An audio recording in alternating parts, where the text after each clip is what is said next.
Hi, guys. I have an obsession with all things history, mystery, conspiracy, and paranormal. That's right. Welcome to Sit and Spin. Seeing as how it is October and technically spooky season, I thought we would do a deep dive into what is considered one of the most haunted hotels in the US, and that is the Cecil Hotel. This is a deep dive. Um, There is a very good documentary on Netflix about the Cecil Hotel that really dives deep into everything about it.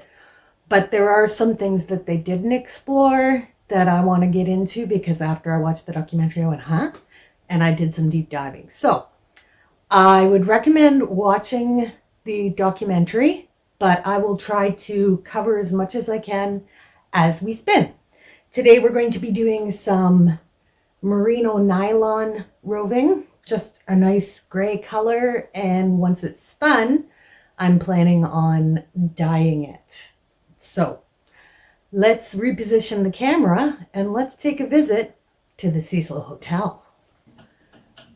The Cecil Hotel was built in 1924 by three men: William Banks Hanner, Charles L. Dix, D-I-X, and Robert H. Shops.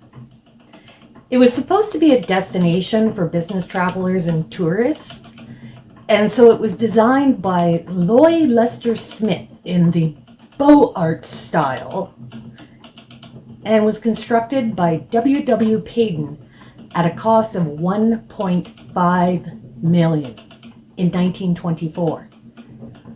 It boasted an opulent marble lobby with stained glass windows, potted plants, and alabaster statuary. So, gorgeous. The three men invested about $2.5 million in total, certain that it was a good investment since several similar hotels had been established elsewhere downtown, and they were doing quite well. But timing is everything, and within 5 years of the Cecil opening, the United States sank into the Great Depression. The hotel did well as a fashionable destination throughout the 1940s, but the decades following saw the hotel decline as the nearby area known as Skid Row became increasingly populated with transients. Now, if you're like me, you know the name Skid Row, but never had a full understanding of what it actually was. So let's first look at the history of Skid Row. The term Skid Row, or Skid Road, R-O-A-D, refers to an area of a city where people live who are on the skids, which comes from a logging term. Loggers would move logs to rivers by sliding them down roads made from greased skids. So those who accompanied the load to the bottom would wait for transportation back up the hill. The term was then used to describe places where people with no money and nothing to do gathered. So, of course, it became the geriatric term in North America for a depressed street in any city. At the end of the 19th century, a number of residential hotels opened in the central city east area of LA as it became home to a transient population of seasonal laborers. By the 1930s, this area was home to as many as 10,000 homeless people, alcoholics, and other marginalized peoples. Since these people were there, saloons, residential hotel, and social services were open there as well, which in turn drew more of the same people. It became an enclave of small hotels, movie theaters, and cheap eateries that served transient workers in seasonal industries and the nearby railroads. In June of 1947, LAPD Chief Clements B. Horrell ordered what he called a blockade raid of the whole Skid Row area. Over 350 people were arrested. Assistant Chief Joseph Reed claimed that, quote, at least 50% of all the crime in Los Angeles originates in the Skid Row area, end quote. and further stated that there had been no, quote, strong-arm robberies, end quote, up to 1 week after the raid. Longtime residents doubted the changes would last. In the 1950s, the area evolved into a place where alcoholics and other people down on their luck could get a meal and a bed. In 1956, the city of Los Angeles tried to rehabilitate Skid Row by clearing decaying buildings. The program was presented as an economic measure. Reports said that the provision of free social services to the approximately 1 square mile of Skid Row cost the city over $5 million per year, as opposed to the city average of $110,000 per square mile annually. The city compelled the destruction of nuisance properties at the expense of the owner, and by July 1960, the clearance program was said to be 87% complete. With increased building codes, owners of residential hotels found demolition to be cheaper than bringing their properties up to snuff. This meant affordable housing dropped from an estimated 15,000 units to 7,500. Residents found themselves homeless with the loss of affordable housing provided by these hotels. Seeing a pattern here? Didn't solve the problem, did it? In 1976, Skid Row was then established as an unofficial containment zone where shelters and services for homeless people would be tolerated, which meant everyone who was disenfranchised went to Skid Row. In 1987, LA Police Chief Daryl Gates announced plans for another crackdown on the homeless in Skid Row. Los Angeles City Attorney James K. Hahn stated he wouldn't prosecute people arrested in the planned suites. Hahn said, quote, "I am not going to prosecute individuals for not having a place to stay. I simply will not prosecute people for being poor, underprivileged, and unable to find a place to sleep until I'm convinced that a viable alternative to sleeping on the street exists." End quote. Chief Gates doubled down on the plan, saying, quote, "As the elected city attorney of Los Angeles, Mr. Hahn has a responsibility to file prosecutable cases which are presented to him by the Los Angeles Police Department." End quote.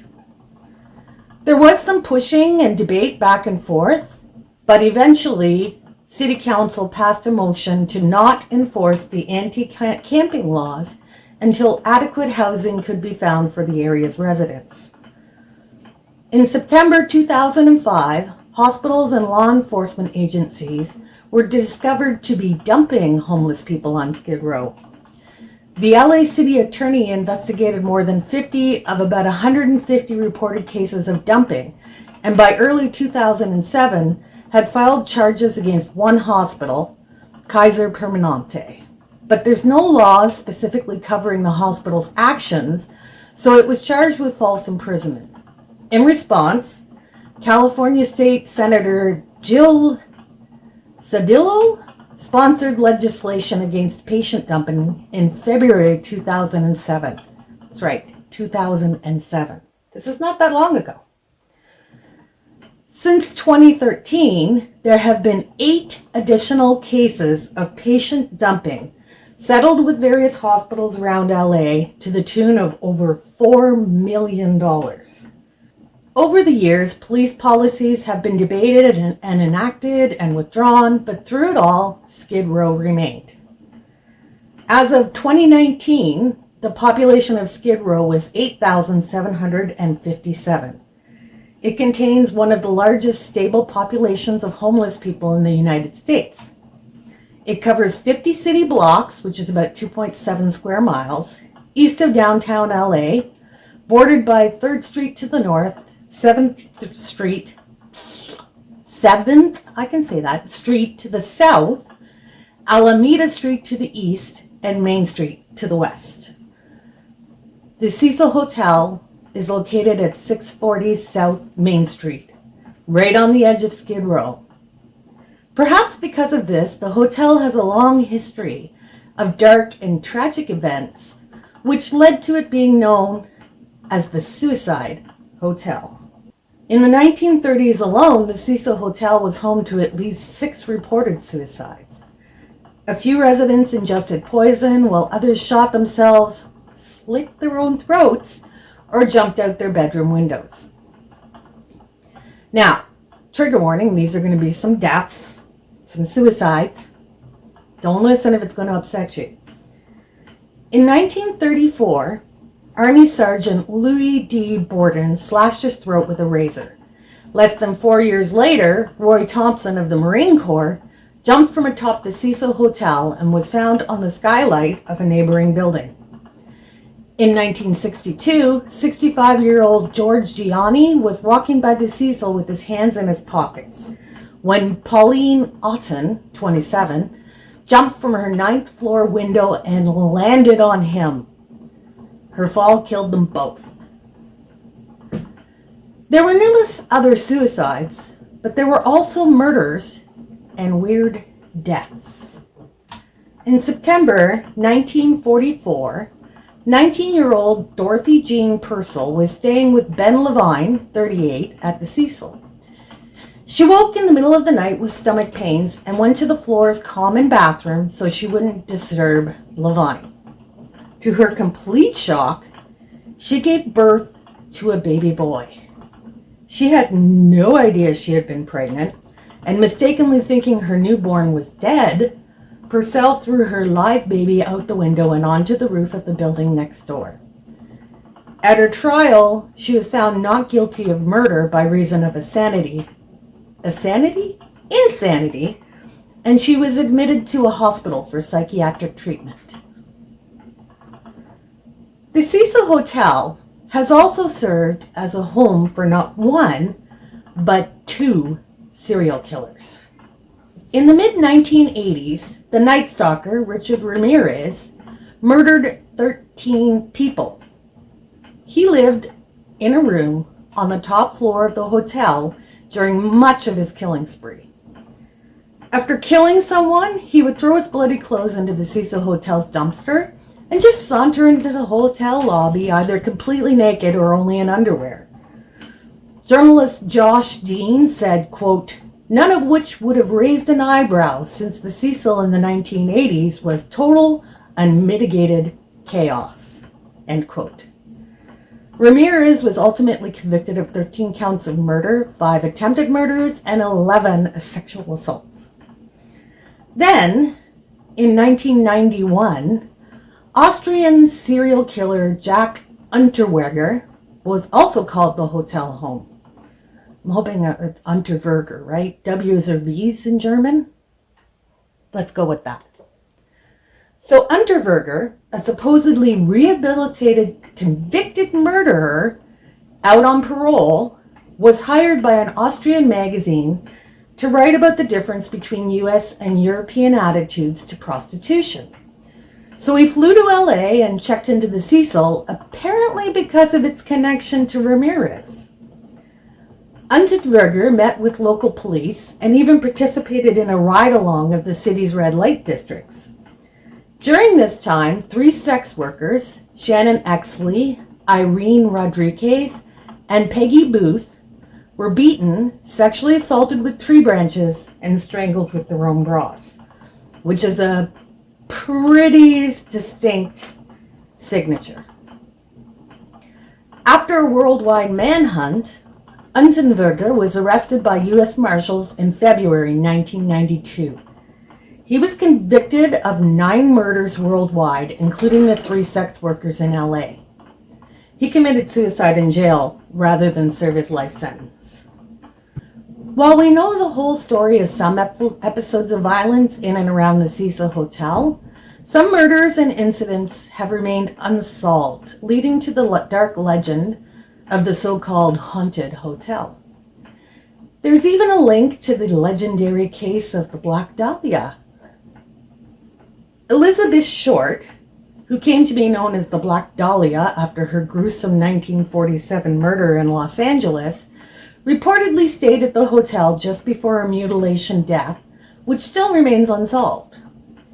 What connection her death may have to the Cecil is not known, but what is known is that she was found on the street not far away on the morning of January 15th with her mouth carved ear to ear and her body cut in two. Creepy stories of violence and death aren't a thing of the past at the Cecil, though. In 2013, a mysterious disappearance at the Cecil set the internet on fire. It enthralled millions across the world in a story that has so many layers that the Netflix special I mentioned is a 4-part series and still doesn't cover half the information available out there. I'm not going to be able to cover it all, but let's give it a go and see where we end up. But if you can, watch the Netflix documentary series. It's really, really good. So let's talk about the mysterious disappearance of Elisa Lam. Elisa was a 21-year-old college student in 2013. She decided to take a long-anticipated solo journey along the California coast. So on January 26th, Lam traveled to California, starting in San Diego and using Amtrak to travel around, eventually planning to end the trip in Santa Cruz before flying home. She arrived in LA on January 28th and checked into the Cecil Hotel using their hostel-style shared room accommodations to save on the cost. Though she was moved out of the group room and into a private room on January 31st, scheduled to check out of the Cecil on February 1st and head towards Santa Cruz. All through the trip, Elisa would contact her family back in Vancouver, British Columbia, Canada every day, updating them on what she'd seen and done. But her parents received their last call from her on January 30th. And when they still hadn't heard from her by early February, they filed a missing persons report and flew to LA, the last place they knew Elisa had been. Police began the investigation. As was policy, any possessions left in the room after checkout were moved to storage and the room was cleaned. All of Elisa's things, including her wallet and ID, were in the storage room. What wasn't there was her phone. They questioned the hotel staff who had seen Lam on that last day, and they said she was alone. They canvassed outside the hotel as well and found that Katie Orphan, manager of the last bookstore, was the only person who recalled seeing her that day. Katie said, quote, "She was outgoing, very lively, very friendly, talking about what book she was getting and whether or not what she was getting would be too heavy for her to carry around as she traveled," end quote. It was assumed that some of the books were gifts to take home to her family. Police searched all areas of the hotel that they legally could. They searched Elisa's room and even had dogs go through the building. The dogs led the investigators onto the rooftop where the trail ended. Sergeant Rudy Lopez said, quote, "But we didn't search every room. We could only do that if we had probable cause," end quote. Police pored over hours of surveillance tape looking for anything suspicious. On February 6th, with Elisa's family in attendance, investigators released a statement with a brief physical description of Lam and any information they had about when and where she was last seen. In the press release, the LAPD said, quote, "Her disappearance is suspicious and may suggest foul play," end quote. Then, on February 13th, in hopes that someone would recognize Elisa, detectives released a 4-minute video captured on February 1st, and the internet exploded. Surveillance cameras caught Lam alone, making unusual moves and gestures, leaving the elevator at one point while its doors remained open, even after she appeared to have pressed every button. When the doors failed to close after she returns, she leaves. The doors close later. Here's the video.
It's very creepy. The video drew worldwide interest in the case due to Lam's strange behavior. On a Chinese video sharing site, Youku, the video had 3 million views and 40,000 comments in its first 10 days. Several theories emerged to explain her actions. One was that Lam was trying to get the elevator car to move in order to escape from someone who was pursuing her. Others suggested that she might be under the influence of ecstasy or some other party drug. But regardless of their musings, they all agreed they had to find Elisa. People on the ground put up missing posters everywhere in LA. Online sleuths, meanwhile, chased every theory and lead, but they couldn't find her.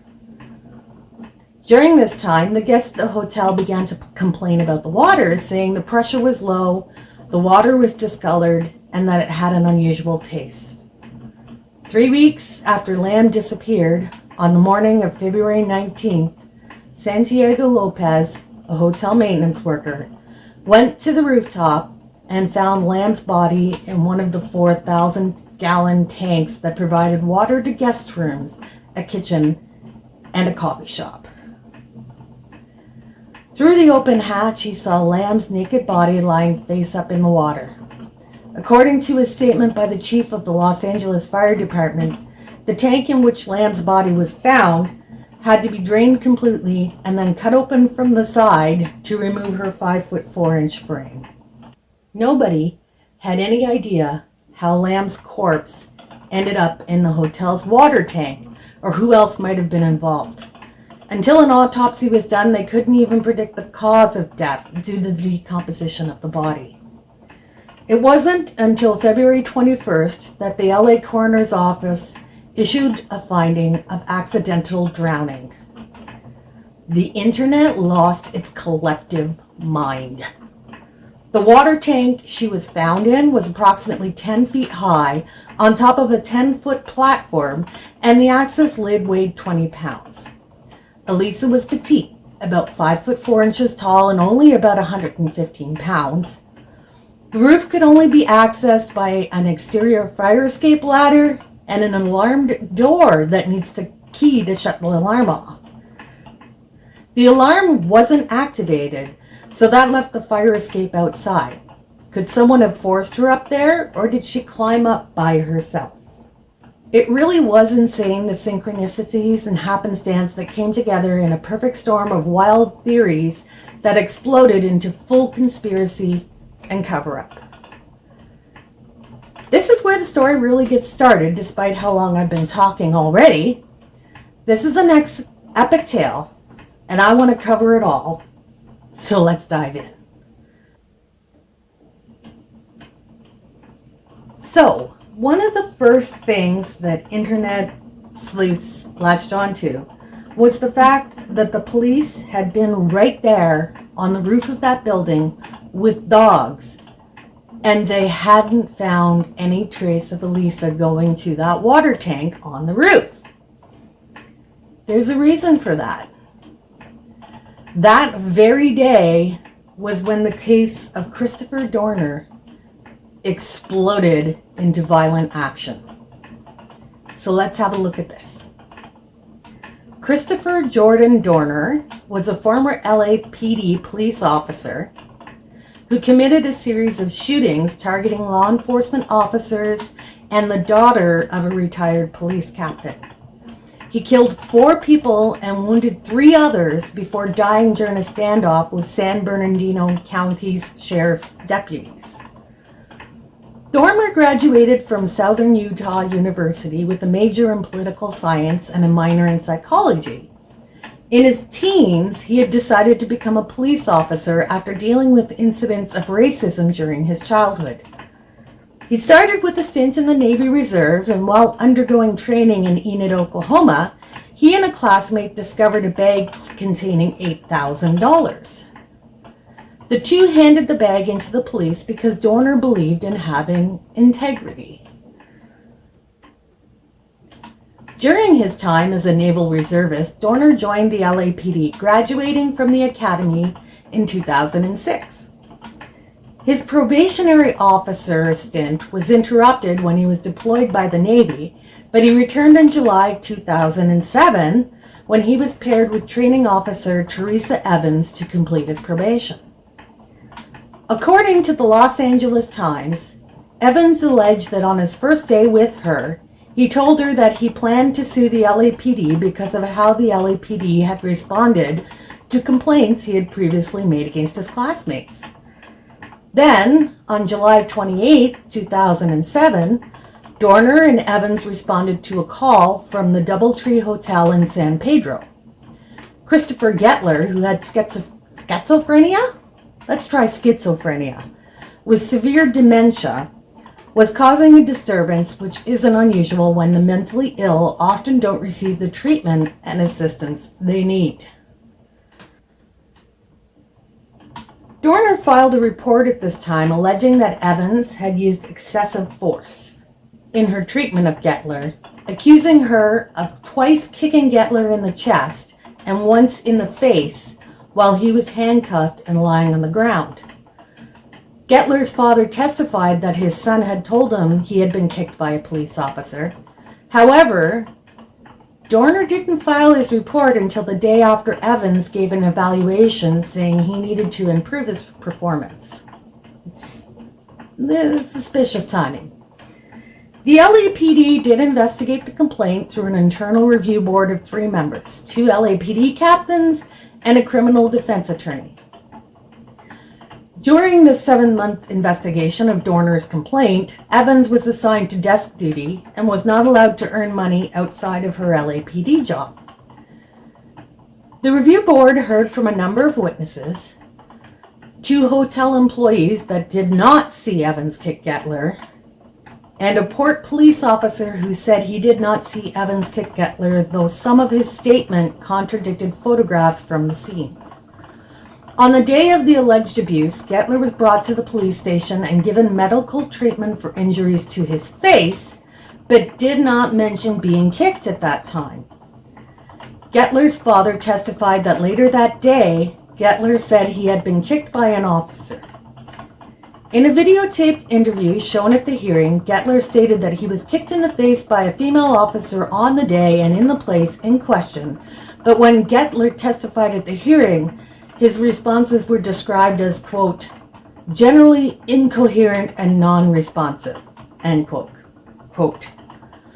The investigation concluded that there was no kicking and later decided that Dorner had lied. Because of this, Dorner was fired for making false statements. Dorner's attorney stated that Dorner had been treated unfairly and was being made a scapegoat.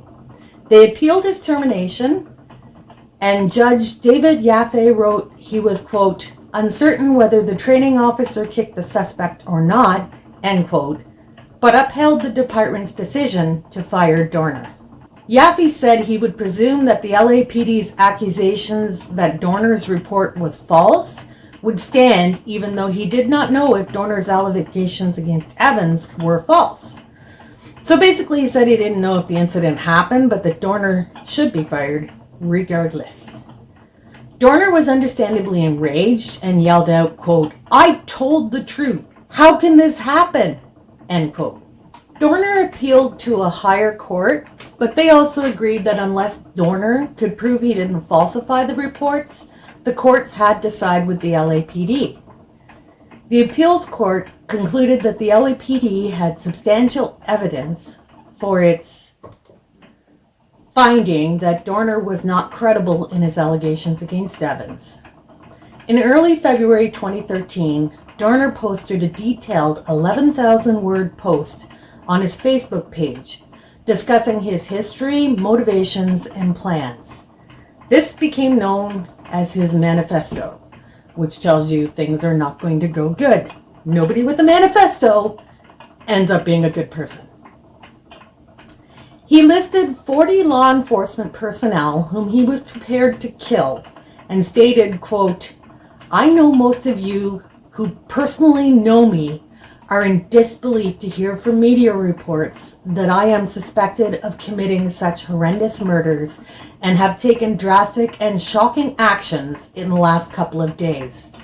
Unfortunately, this is a necessary evil that I do not enjoy, but must partake and complete for substantial change to occur within the LAPD and reclaim my name. The department has not changed since the Rampart and Rodney King days. It has gotten worse." End quote. Dormer issued a single demand, a public admission by the LAPD that his termination was in retaliation for reporting excessive force. He also asked journalists to pursue the truth, giving them specific lines of investigation to follow under the Freedom of Information Act. Here's the timeline of what followed. February 1st, the day Elisa was supposed to fly home. So you can see where these cases overlap. So, February 1st, 2013. Anderson Cooper, that Anderson Cooper, the journalist, received a package containing a DVD that stated Dorner's case against the LAPD and a bullet-riddled challenge coin that showed Dorner's accuracy with the rifle. February 3rd, in Irvine, California, 28-year-old Monica Kwan and her fiancé, 27-year-old Keith Lawrence, were shot dead in Lawrence's parked car outside their condominium. Kwan was the daughter of Randall Kwan, a former LAPD captain, and the lawyer who represented Dorner during his 2008 dismissal hearing. February 4th, one day later. Dorner's manifesto was posted online, claiming he was doing this to clear his name. He wrote, quote, "I will not be alive to see my name cleared. That's what this is about. My name." End quote. So he admitted it wasn't entirely about exposing corruption. Not so noble after all. February 5th. Dorner checked into Naval Base Point Loma in San Diego, but he skipped checkout procedures when he left, so they don't know when he actually left. February 6th. Since Dorner's manifesto specifically named Randall Kwan and his family as targets, police named Dorner as the prime suspect in the murders of Monica Kwan and Keith Lawrence. Dorner claimed Kwan had failed to represent Dorner's interests in favor of those of the LAPD. Dorner reported specific officers participating in the retaliation, but their names were redacted by media sources for officer safety. A day later, February 7th, 2 LAPD officers assigned as security for one of the officers potentially targeted by Dorner were flagged down by R.L.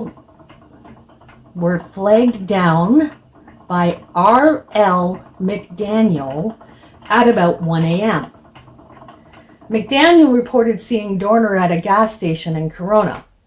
While investigating the sighting, they were following a pickup truck that matched the description of Dorner's truck. When the truck they were following stopped, the driver got out and fired a rifle at them, grazing the head of one of the officers. About 20 minutes later, 2 officers in the Riverside Police Department were ambushed and shot in their patrol unit at a red light. Michael Crane died shortly after the shooting. The other officer was rushed to the hospital in critical condition, but he survived. An hour and 25 minutes after that, at approximately 3 a.m., a man matching Dorner's description tried to steal a boat in San Diego, saying he intended to flee to Mexico. This led to further charges against Dorner for allegedly fleeing California to avoid prosecution. Hours later, the burning remains of Dorner's dark gray 2005 Nissan Titan truck were found on a remote fire trail near Big Bear Lake, about 80 miles from Los Angeles. Investigators searched the surrounding area, and about 125 officers went door to door. They didn't find him, though. On February 9th, the LAPD reopened its investigation into Dorner's dismissal to reassure the public that the police were doing everything in their power to capture Dorner. On February 10th, authorities offered $1 million reward for information leading to the capture of Dorner. They described Dorner's actions as a form of domestic terrorism. Believing that Dorner was hiding in the San Bernardino Mountains, an unmanned aerial vehicle was sent up to search from the air since they feared he was heading for Mexico. As the fear and hysteria was mounting, a Lowe's store in Northridge, Los Angeles, was evacuated over just a possible sighting of Dorner. This is a city that's terrified. On February 11th, formal charges of murder of a police officer and the attempted murder of 3 other officers were filed against Dorner. On February 12th, police raided a hotel in Tijuana, Mexico, based on a tip that Dorner was there. Authorities also discovered surveillance footage of Dorner purchasing scuba diving gear at a sporting goods store in Torrance, California. San Bernardino County District Attorney's Office tweeted saying, quote, "The sheriff has asked all members of the press to stop tweeting immediately. This is hindering officer safety. Hashtag Dorner," end quote. Then came the call to the San Bernardino Sheriff's Department about a carjacking of a white Dodge truck. Truckjacking? At 12:22 p.m. The truck's driver had not been harmed, but everyone was out full force to find the truck. Fish and Game officers were the first to spot the vehicle and recognize Dorner as the driver. Officers from numerous agencies chased Dorner to a cabin near Big Bear Lake in California. Dorner opened fire on 2 officers from the San Bernardino County Sheriff's Department, killing Detective Jeremiah McKay and seriously wounding the other.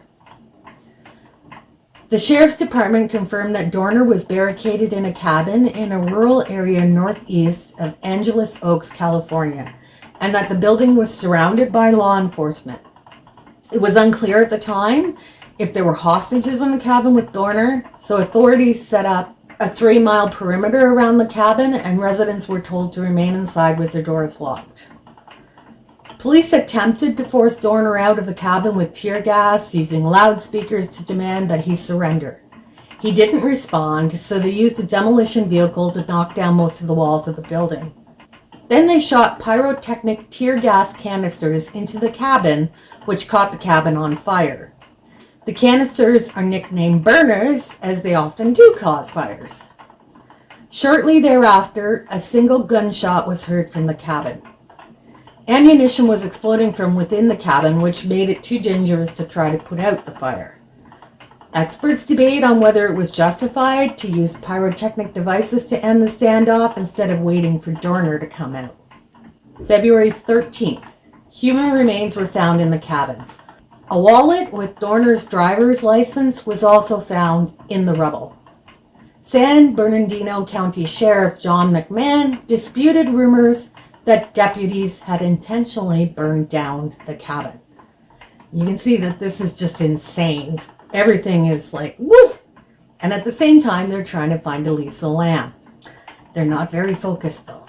February 14th, medical examiners confirmed during an autopsy that the charred body found in the cabin was in fact Dorner. February 15th, the sheriff's office announced the autopsy showed Dorner died from a single gunshot wound to the head, with evidence indicating that it was self-inflicted. During the same news conference, McMahon reiterated that deputies had not deliberately set the cabin on fire. Captain Greg Herbert, who led the assault on the cabin, claimed that the canisters were a last resort, saying, quote, "This was our only option," end quote. And so the story of Christopher Dorner came to an end. But there were a couple of incidents during the manhunt which should be reported. In 2 separate incidents, police shot at 3 civilians unrelated to Dorner, mistaking their pickup trucks for Dorner's dark gray 05 Nissan Titan. One of the civilians was hit by gunfire, another was wounded by shattered glass, and a third individual was injured when police rammed his vehicle and opened fire. The officers involved were not charged with any crime. These incidents occurred in the early morning hours of February 7th. At about 5:30 a.m., at least 7 LAPD officers opened fire on the back of a light blue Toyota Tacoma and shot its 2 occupants, Emma Hernandez, 71, and her daughter, Margie Caranaza, 47. The officers were protecting an unnamed LAPD official's residence, and the vehicle was spotted exiting a freeway heading into the area of the residence with its headlights off. They thought the truck matched the description of Dorner's Nissan Titan. Hernandez was shot in the back, and Caranaza received wounds to her hand. Their attorney claimed police had no idea who was in that vehicle when they opened fire, and that nothing about his clients or their vehicle matched the descriptions given of the suspect or his truck. So here's an 05 Nissan Titan and a 2010 Toyota Tacoma, so you can judge for yourself. The 2 women stated that they were given no warning prior to being fired upon. A neighbor said the women used the truck every day to deliver newspapers and kept their headlights off to not wake people up. While they were injured, both women thankfully survived. The LAPD declined to confirm the total number of officers involved or how many bullets were fired or if any verbal warnings were given to the women before the shooting began, but the woman's attorney, Glenn Jonas, stated 102 bullet holes were found in the truck. Approximately 25 minutes after that incident, officers from the Torrance Police Department struck and opened fire on another vehicle. The victim, David Perdue, was on his way to the beach for some early morning surfing before work. A Torrance Police Department cruiser slammed into Perdue's pickup, and officers opened fire. Perdue was not hit by any of the bullets, but reportedly suffered injuries as a result of the car impact. Police claimed once again that Perdue's pickup truck matched the description of the one belonging to Dorner. Perdue drove a black Honda Ridgeline. Here's the Ridgeline and the Titan, so you can decide for yourself. On April 13th, the LAPD paid $4.2 million in settlement to Margie and Emma. The city of Torrance initially offered a $500,000 settlement to David Perdue. He rejected the offer, and with the case set to go to trial in August 2014, they reached an agreement in July for $1.8 million. I think both settlements are fair. On February 4th, 2014, LA Police Chief Charlie Beck announced that 8 officers had violated the LAPD use of force policy and would be disciplined. Beck noted that California state law prevents him from disclosing the nature of the discipline publicly, but that discipline could reach from extensive retraining up to termination. Disciplinary actions for the officers involved did not include criminal charges. So, back to the Cecil. It was during the first days of the intense hysteria and manhunt for Dorner that Elisa Lam went missing. I don't think it would be out of place to say that Dorner was a definite distraction from the missing persons case. Now, add in these innocent people being shot at simply for driving small pickups, and you start to see why people don't trust the police. Now, Dorner had mentioned the Rampart scandal, and this comes into play in another way. The detective in charge of the case was involved in the Rampart scandal. And what was the Rampart scandal? Well, let's have a look at that, because that has bearing on why the internet was claiming there was a cover-up in the Elisa Lam case. That information was being kept secret, that they knew more than they were saying, that the police were involved in covering up her murder. All right, let's talk about Rampart crash. Hopefully you're still with me. This is going to be like an epic sit and spin. So while it may seem completely irrelevant to the Cecil Hotel, it does have bearing on what we're discussing. There was so much gang activity in Los Angeles in the 1990s that a special anti-gang unit was established. This is the best part. They called it Community Resources Against Street Hoodlums, aka Crash. I'm going to pause just for a second, let you absorb that utterly stupid name. Like, really, Crash. Community Resources Against Street Hoodlums.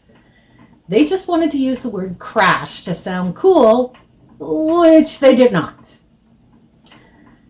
But regardless, there were 22 crash units, 18 of them in areas, and 4 overseeing bureaus. The unit we're interested in is the Rampart Crash Unit. All communities to the west of downtown Los Angeles, including Silver Lake, Echo Park, Pico Union, and Westlake, are designated as the Rampart Patrol Area, which takes its name from Rampart Boulevard, one of the main thoroughfares in the patrol area. With 164,961 residents occupying only a 5.4 square mile area, it is one of Los Angeles's most densely populated community. It also may have been one of the most disputed gang territories in LA, with street gangs including, but not limited to, 18th Street, Mara Salvatrucha, Echo Park, Rockwood, Temple Street, Whitmer Street, Clayton 14, Wanderers, Vario Vista Rufa, Headhunters, Diamond Street, and La Midra Locas. It was virtually a war zone, with gangs and racial tensions, and then in the late 1990s, more than 70 police officers with the Rampart Crash Unit were implicated in various forms of misconduct, like serious misconduct, including planting evidence, beatings, and unprovoked shootings. Here's how it all came to light. Around 4 p.m. on March 18th, 1997, LAPD undercover officer Frank Liga was driving in his unmarked Buick when Kevin Gaines pulled up in his green Mitsubishi Montero and flashed gang signs. Since they were in traffic, Frank had to keep driving, but Kevin followed and started brandishing a handgun. Worried now, Frank took out his own gun and called for backup using a hidden radio activated by a foot pedal. He said, quote, "Hey, I got a problem. I've got a black guy in a green Jeep coming up here. He's got a gun," end quote. As they pulled up at a stoplight, Frank later testified that he heard Kevin shout, quote, "I'll cap you," end quote.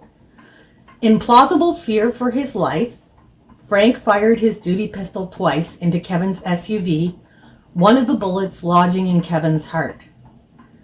Frank's final transmission was, quote, "I just shot this guy. I need help. Get up here," end quote. In an interview on PBS's Frontline, Frank said, quote, "In my training experience, this guy had 'I'm a gang member' written all over him," end quote. But Kevin Gaines wasn't a gang member. He was a plainclothes officer in the Rampart Crash Division.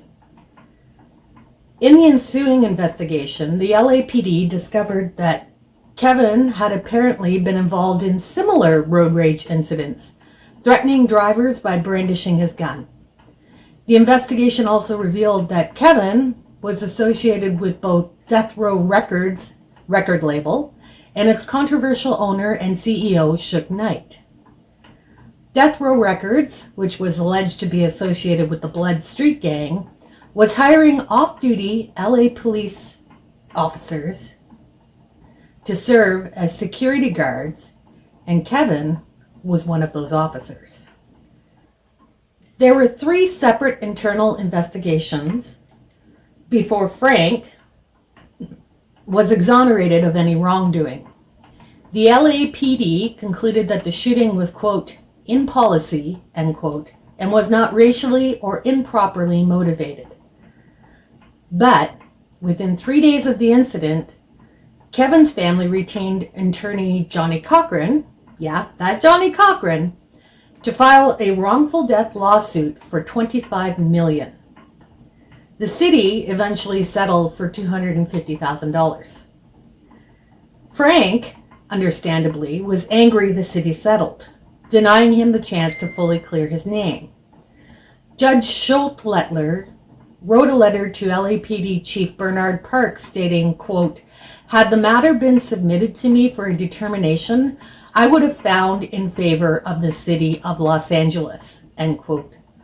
Schottler's letter alleged political reasons for settling the case, namely City Attorney James K. Hahn's planned run for mayor and his desire to court black voters. 8 months later, on November 6, 1997, a Los Angeles branch of Bank of America was held up to the tune of $722,000. It only took 1 month of investigation before Assistant Bank Manager Erilyn Romero confessed to her role in the crime. She also threw her boyfriend under the bus, claiming he was the mastermind. It just so happened that her boyfriend was an LAPD officer named David Mack. David joined the LAPD in 1988. He worked as a patrol officer, an undercover narcotics officer, then moved to a late shift in West Los Angeles in 1990. Mack was awarded the LAPD Medal for Heroism in 1993 for shooting a drug dealer who threatened his partner, Rafael Ray Perez. David never revealed who his other two accomplices were or their location of the money, though there's some interesting conspiracy theories involving Biggie Smalls, Tupac, and Death Row Records. But we're far enough down this rabbit hole. I'm not going to go into that one. You can find out on your own. David was sentenced to 14 years and 3 months and was released on May 14th, 2010. Now, David didn't work with the Rampart Crash Unit, but his BFF and former partner Rafael Perez did. Two things with links to the Rampart crash could just be a coincidence. But then, on February 26, 1998, just 3 months later, Rampart Crash Officer Brian Hewitt brought Ismael Jimenez, a member of the 18th Street Gang, into the police station for questioning. According to Crash Officer Rafael Perez, we know him, Hewitt, quote, got off, end quote, on beating suspects during questioning. So, sure enough, Hewitt beat the handcuffed Jimenez in the chest and stomach until he vomited blood. I don't think that's the way to get the information you want. When Jimenez was finally released and went to the emergency room, he told doctors he'd been beaten up by Hewitt and his partner Daniel Lujan while in custody. Thankfully, there was an investigation. Hewitt was fired, and Jimenez was awarded $231,000 in a civil settlement. It's not a whole lot, but it's better than nothing. Hewitt later served time in federal prison for distribution of drugs and conspiracy to commit murder, though he has since been released. Just another incident, but they're adding up, and the catalyst to the explosion started in May 1998. On March 27, 1998, so just 1 month later, LAPD officials discovered that 8 pounds of cocaine were missing from the evidence room. Police Chief Bernard Parks was concerned. He had a crash unit that had officers working for Death Row Records, robbing banks, and stealing cocaine. So he set up an internal investigative task force, and they quickly discovered 2 things. One, they found another missing pound of cocaine that had been logged in the year before by Frank Liga, our undercover friend in the shooting death on March 97. And 2, the 8 pounds of cocaine were signed out under a phony name by Rafael Perez. And yes, that's the 3rd time you've heard that name in connection to these cases. Here's the 4th. Perez likely stole that other pound of cocaine in hopes of getting revenge on Frank for shooting Perez's co-worker Kevin Gaines. Yeah, it's getting complicated. Bear with me. Now, I could go on for days about this scandal. I even read through the Rampart Area Corruption Incident Board of Inquiry Public Report, which was 371 pages. Yeah, pages. Fascinating stuff. But the short story is Perez was brought up on a boatload of charges, but his first trial resulted in a hung jury. So to avoid another trial and further evidence found against him in the intervening time, Perez blew the whistle on everything and everyone he knew. He initially implicated over 70 officers in wrongdoing. Of those officers, enough evidence was found to bring 58 of them before an internal administrative board. However, only 24 of those 58 were actually found to have committed any wrongdoing, with 12 of them given suspensions of various lengths, 7 forced into resignation or retirement, and 5 were terminated. This is police corruption. This led to even further mistrust of the police, with allegations of cover-ups and further corruption. So what has this got to do with the Cecil Hotel? Lieutenant Wallace Tennell, the guy in charge of the Elisa Lam investigation, he worked in the Rampart crash during that time. Dun, dun, dun! Now, I don't think that Wallace Tennell had anything to do with the corruption that went on at the Rampart crash.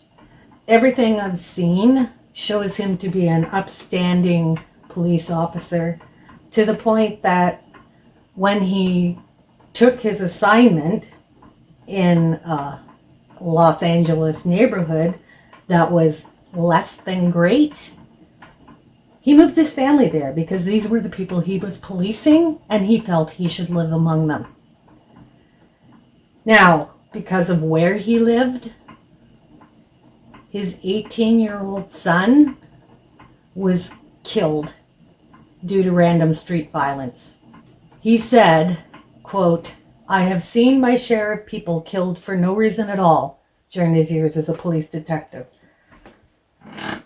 And unfortunately, one of those was his son. At the trial, Wallace urged the judge to sentence the defendant as an adult rather than a juvenile, saying that Davis, the man accused of the murder, quote, "felt man enough to pull the trigger," end quote, and should be sentenced as a man.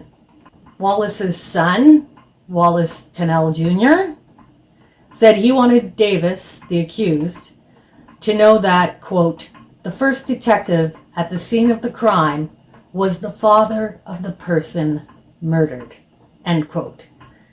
That is something I can't even imagine. And it could very well have driven Wallace mad.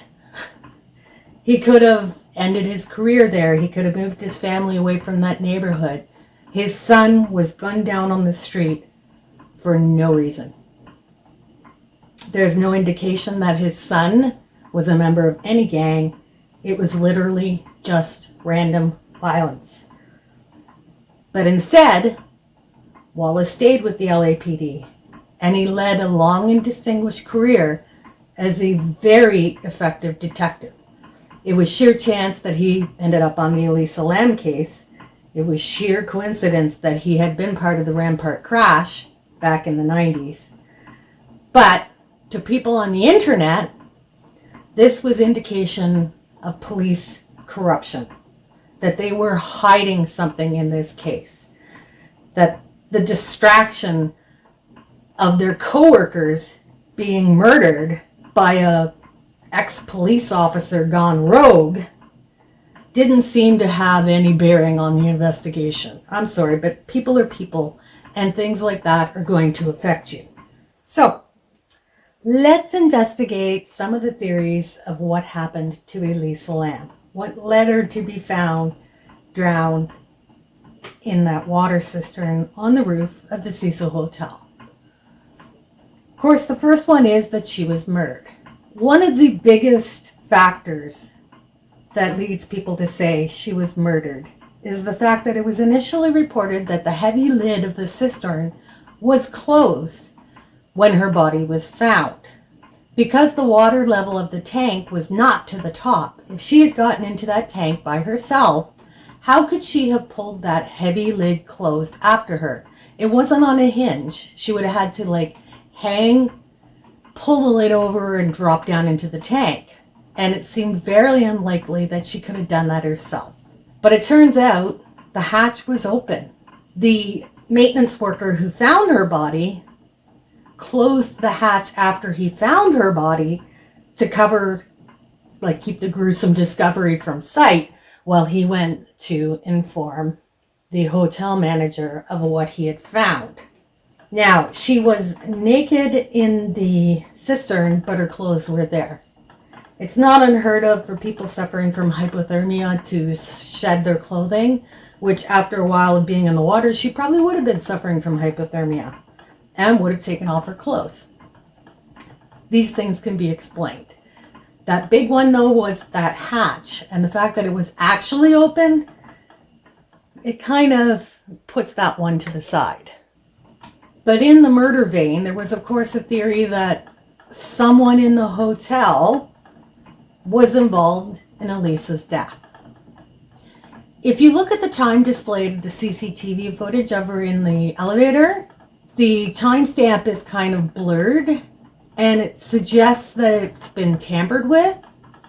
And if you look at what you can see of it, of the timestamp, it looks like there's 53 seconds of the film missing. So the question, of course, became, why would someone tamper with the video, and how to gain access to it?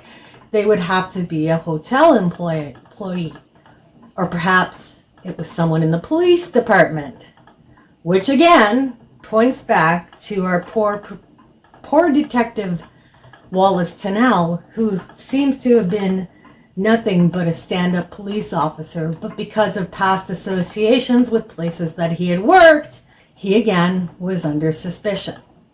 I have seen absolutely nothing to indicate that he hid anything.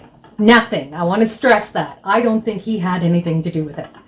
But these are the theories that are running rampant on the internet, because you know how the internet just loves proof.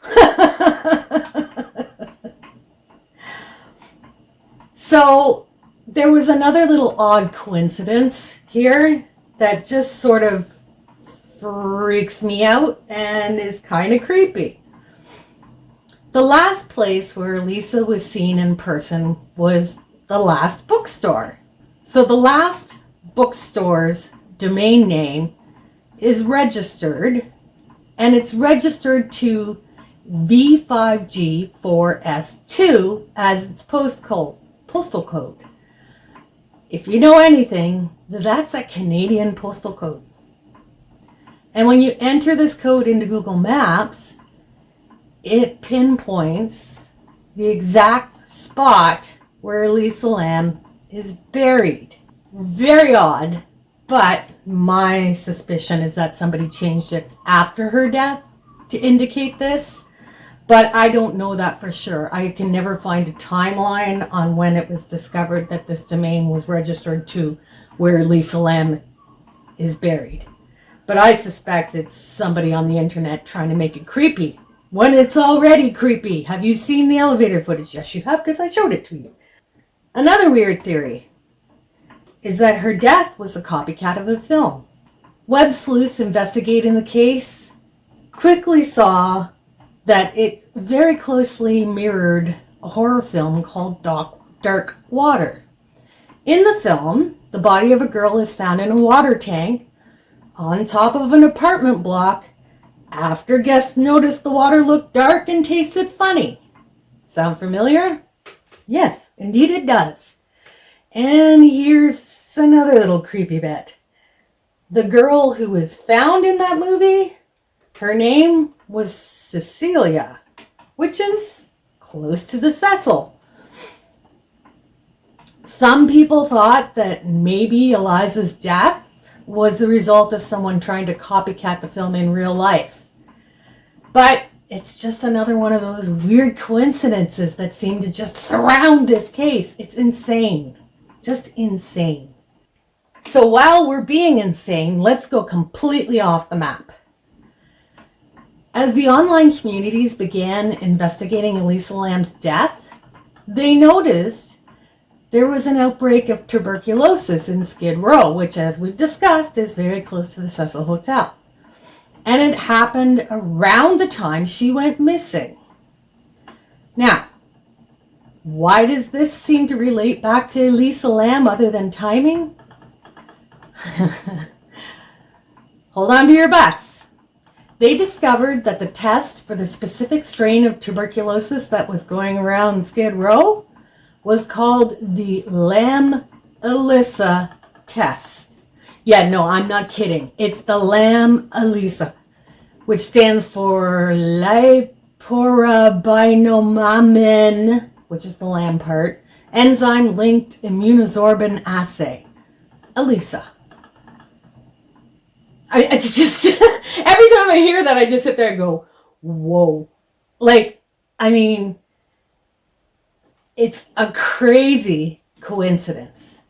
But of course, conspiracy theorists jumped on it, and they speculated that Elisa may have been used as a biological weapon of some kind to help eliminate the homeless population on Skid Row. So it was further fueled when they found out that Elisa Lam was a student from the University of British Columbia, which has a notable tuberculosis research center. I mean, you can't make this stuff up. If you put that in a movie, someone would say, unbelievable, but this is real life. This is actually fact. So it was, suggested that Elisa Lam had been used to spread the tuberculosis in Skid Row, and that now that she wasn't needed anymore, she was drowned in the water tank on top of the hotel to keep her silent. I don't know, I think there would have been better ways, like run her down in the street or something that would have been less suspicious, but whatever. Of course, her autopsy revealed she didn't have any signs of tuberculosis at the time of her death, so I don't see how she could have been a carrier and not been infected herself, but it's creepy, guys. It's just creepy. Like, the Lam-Elisa test. Like, what the heck? How does this even happen? So you're starting to get why this just exploded the internet when you start to get into all this stuff. But ultimately, after all is said and done, and everything is reviewed, and everything is taken into account, it was concluded that Elisa Lam's death was a result of accidental drowning. See, Elisa Lam was a beautiful young woman who suffered from mental illness. She was diagnosed with bipolar disorder and depression and had 4 medications to treat it. But after they searched her room in the hotel and checked all of her belongings that were in storage, it became clear she had not been taking her medication in the doses she was supposed to. The toxicology reports said there's no illegal drugs in her system, and that she was not drunk at the time of her death, and that the levels of her prescription medications were notably low. So while she was displaying erratic behavior in the early days of her stay, it all indicated that she was in a manic episode. She was not taking her medications. And because of her poor mental health, for some reason, she went to the roof of the Cecil Hotel and climbed into that water tank where she ultimately died. So despite all the insanity of the theories and the conspiracies and the history that surrounds the Cecil Hotel and the people involved in the investigation. Ultimately, this is just another tragic case of mental health causing the death of another beautiful soul. So, I hope you enjoyed a good yarn. This has been a long one. If you're still here, thanks for sticking it out. We did it. We got through it. And I highly encourage, once again, go watch that Netflix series. It's very good, and it'll fill in a lot of the stuff that I left out because it has been covered so often. Thanks for joining me, guys, and I'll see you in the next one. Bye!